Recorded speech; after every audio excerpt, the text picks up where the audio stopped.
यो चाहिँ Itel A49 है। आइटेलको A49 मा चाहिँ एसपीडी को चिप लागेको हुन्छ। अनलकबाट आएर चाहिँ यो आइपी यो A49 लाई हार्ड रिसेट या एफआरबी गर्नु पर्दाखेरि चाहिँ फर्स्टमा हामी एसपीडी मा जाने हैन। एसपीडी मा गएर यता अप्सन चुज गर्नुपर्छ हामीले। यहाँ गयो यो माथिपट्टि एसपीआरडी जेनेरिक त्यसपछि त्यो भएन नि आइटेल A49 किन नि लक आइटेल मा गयो। आइटेल मा गएर यता A49 को अप्सन आउँछ चाहिँ आइटेल A46 A49 है 66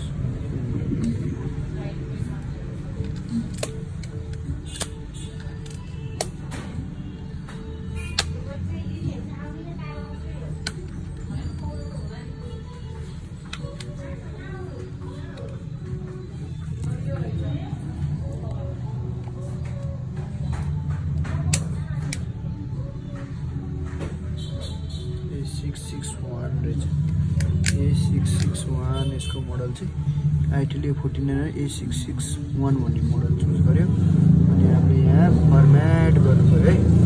यो फर्मेट गर्ने फर्मेट गरेर तपाईँलाई मोबाइललाई के गर्नु पर्यो अफै छ मेरो मोबाइल अफ छ। अब यो अफ भोल्युम अप र डाउन दबाउने त्यसपछि लाएर के हुन्छ हेरौँ है।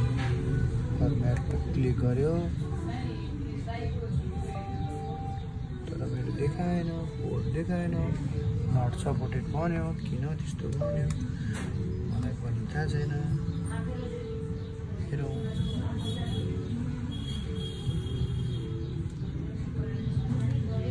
नानीहरु डाटा केबल हो तर माइक्रो डाटा केबल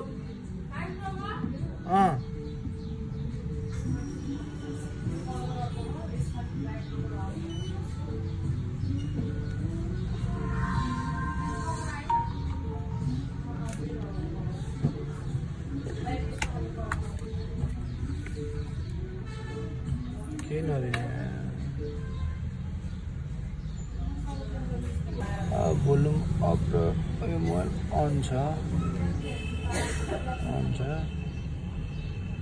यसलाई अफ गर्ने अफ भइसकेपछि यसलाई भोल्युम अप र डाउन दबाउने अनि त्यसपछि टक्क लाएर हालिदिने।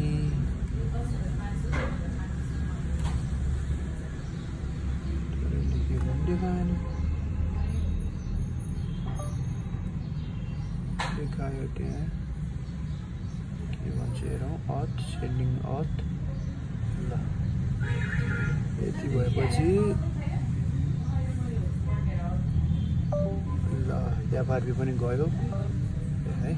दुईटै भयो काम एकैचोटिमा। ल धन्यवाद।